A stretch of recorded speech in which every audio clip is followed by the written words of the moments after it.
Hey guys, welcome back to my channel. My name is Marilyn Akano. I make lifestyle straight talking videos and pretty much anything that interests me, including food recipes, reviews, and hauls.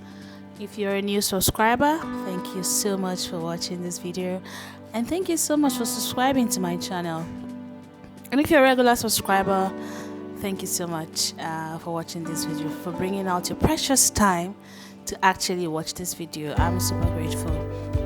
Now guys, today's a Sunday and I'm out of it. Like, I don't feel too well, However, I want to put on the camera and talk to you. Just normal conversation. I have nothing planned, but I do want to share a few things with you. Lately I've been interested in my traditional parables, my Igbo parable. So I was searching for some online and some meanings of them. So I came across like a whole lot of folk tales, folklores, parables, and a lot of meaning in them. So I'm going to tell you maybe 2 or 3 of them, depends on what I can remember. So let's start with one of them. One of them, the setting is in heaven, earth and hell. Now it's between God, the man, and the woman. Now one day the woman was watching the man with all his strength, and vigor. He was splitting some woods. One strike and the wood is cut. Now she became jealous, like, I want to have this kind of strength. I want to be powerful like the man, I want to be able to pick up things without assistance. I want to be able to fight off, bears, and I want to be able to fight off animals and protect. So she went to God and told God, the strength you have given to a man, please give some to me, or let me have the strength of a man. And God said, woman, I have shared out all the gifts and all the abilities. You have yours and he has his. There is no more left. So the woman kept bothering God. She went about 2-3 times and God gave her the same answer.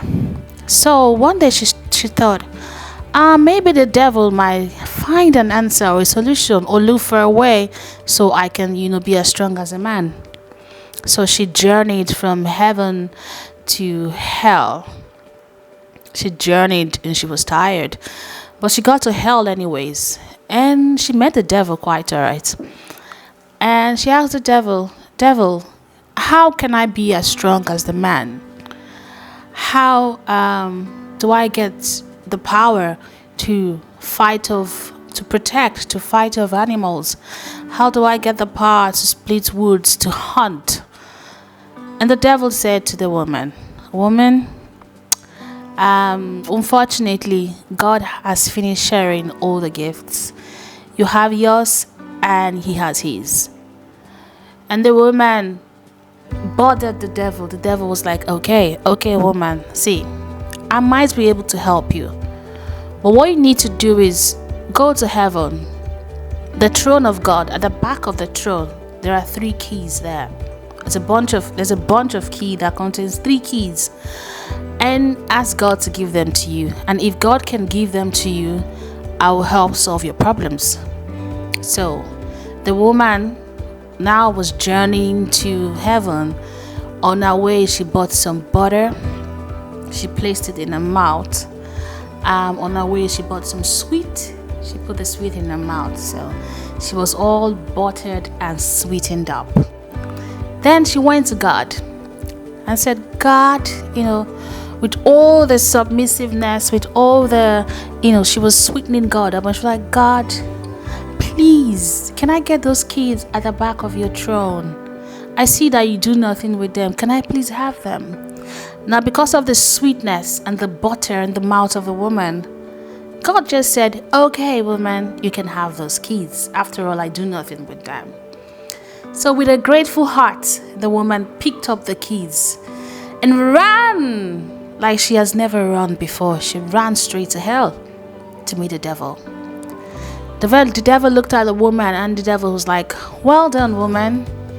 Now, You have the keys. You have power in your hands. Then the woman said, but how do I use the keys? They are useless to me without knowing their use. And the devil said, okay, I'll tell you what it is. Now the first key is the key to the kitchen. The second key is the key to the bedroom. And the third is the key to your womb. And she was like, teach me some more. How do I use them? The devil said, I don't need to teach you, but you will see the importance of this key. Go back to hell, lock up all the doors, lock up the keys to the kitchen, lock up the keys to the bedroom, and lock up the keys to your womb. So she did as the devil commanded.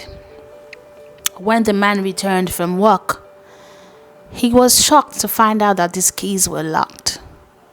So with all his might and power, he tried to open the doors.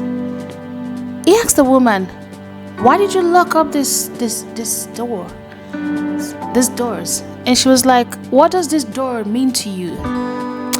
And they said, of course, if you lock up the kitchen, how do I feed my belly? How do I replenish my strength? How do I enjoy food again? Because the kitchen is locked, I will die. I will not survive. Then she asked, what does the bedroom mean to you? That is my place of comfort. The place I go to when the world is overwhelming.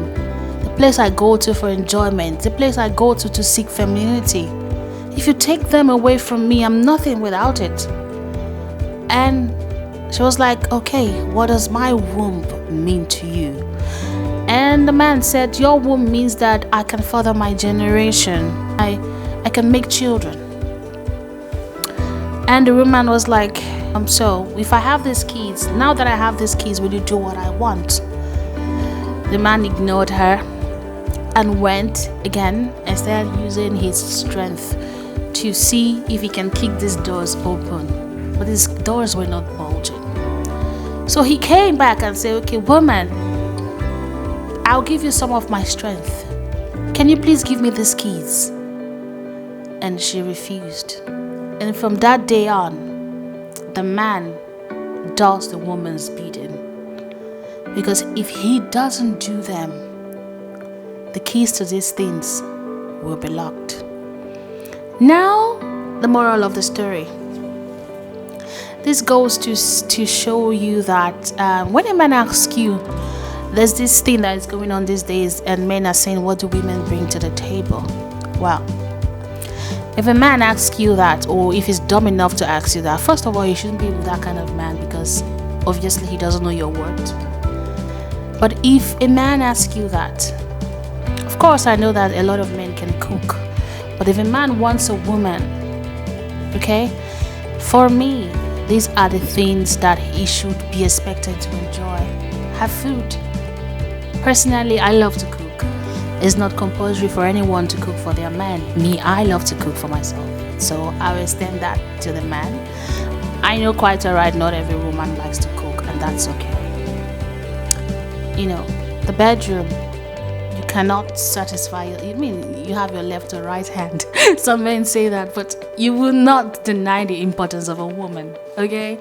And of course, you need a woman to, further your generation, to make babies for you. Now, women, these things are not only your worth. You're worth much more. You're worth, you bring peace. If a man gives you a house, you make it a home. You make everything sweeter. The world wouldn't be sweet without you as a woman. So you know your worth. If push comes to shove, if they ask you what you bring to the table, you tell them this. And also, do not share your strength with a man. You can never outstrength a man. Everyone has their own place in the society and what they bring to the table in the society. A lot of people are talking about 50-50 these days.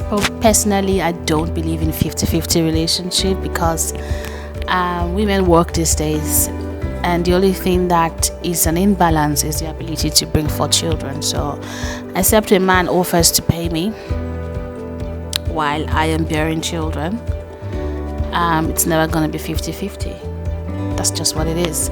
If you want more on this, I can make a video telling you about, the 50-50 thing, the equality thing, and my stance on it, but this is not the video for it. Okay, let's move on to the second parable. Now the setting is in hell. Now the devil had this huge workshop, and he sold a lot of things. He sold things ranging from kettles of lust, fragrance of pride. He sold boxes of hatred, a lot of weapons that the demons could take from hell and down to earth to torment the humans. So one day, a demon walked into the workshop and saw two lonely ornaments. One was a dull hammer, and the other was like a very dull pen-like shaped object. So the demon was like, what are these? And the devil immediately said, these are not for sale. Now this got the demon very, very curious, and the demon was like, what are these? And the devil said, I wouldn't wish this on my worst enemy. I rarely use this.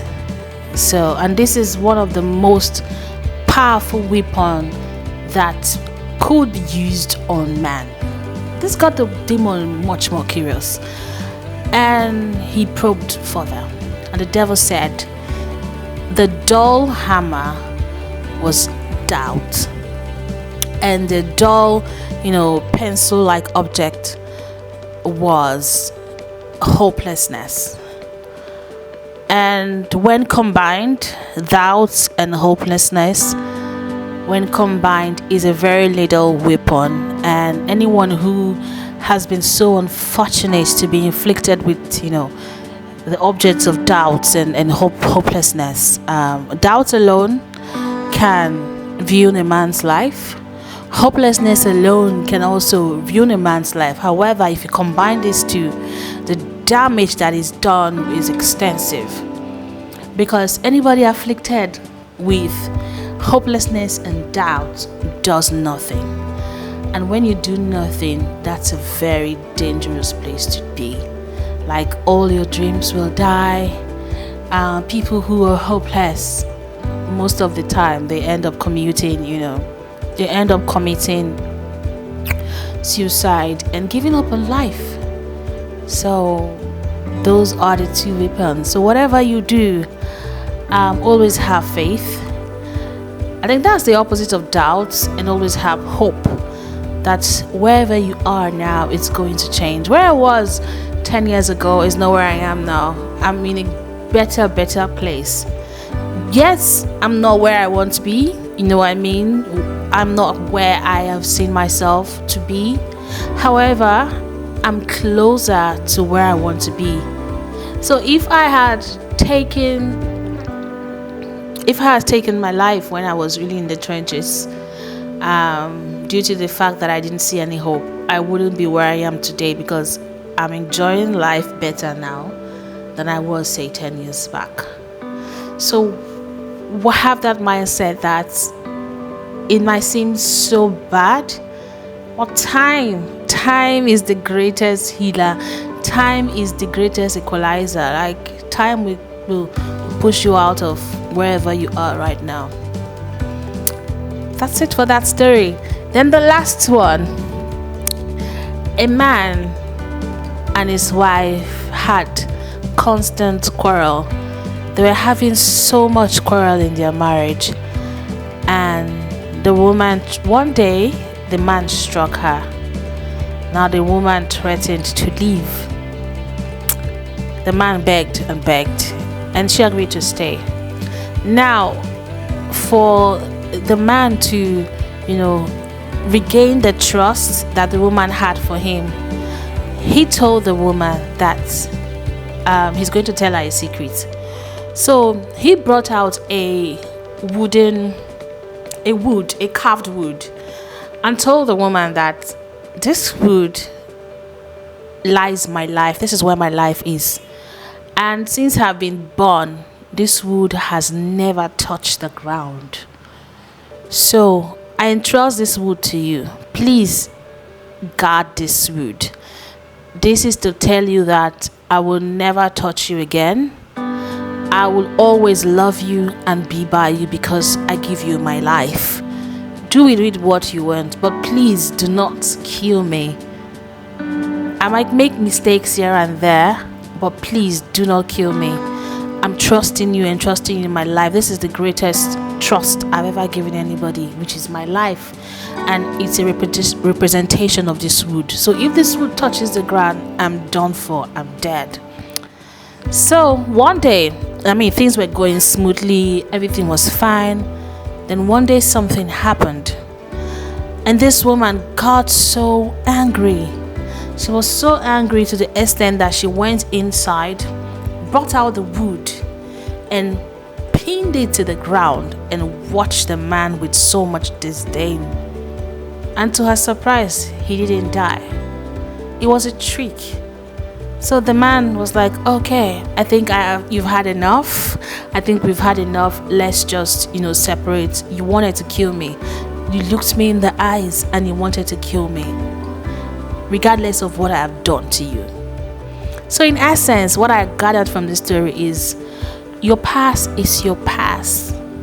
Even if you're going into a relationship, let it remain there. If you suffer hurt in your past relationship, don't tell your new partner. Don't bring it to your unit. Your relationship should be brand new.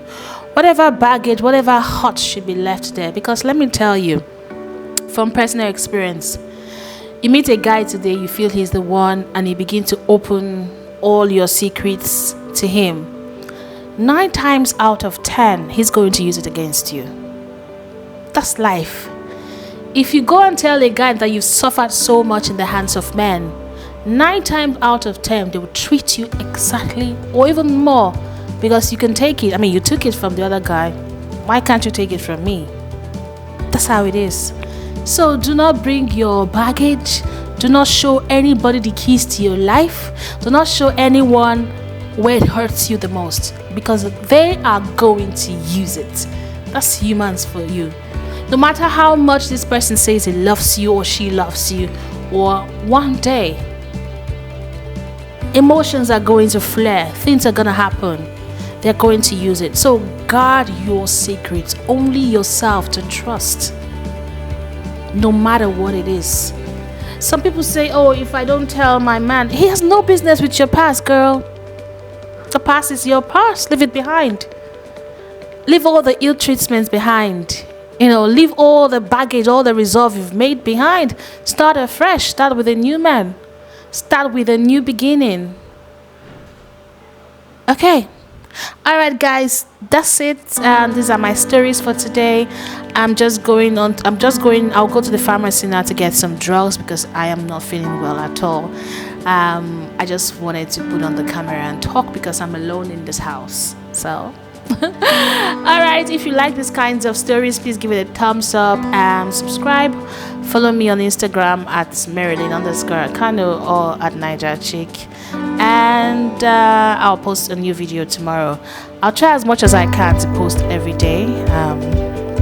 That's a huge feat, but I want to grow this channel. This is my personal journal, so I want to grow it.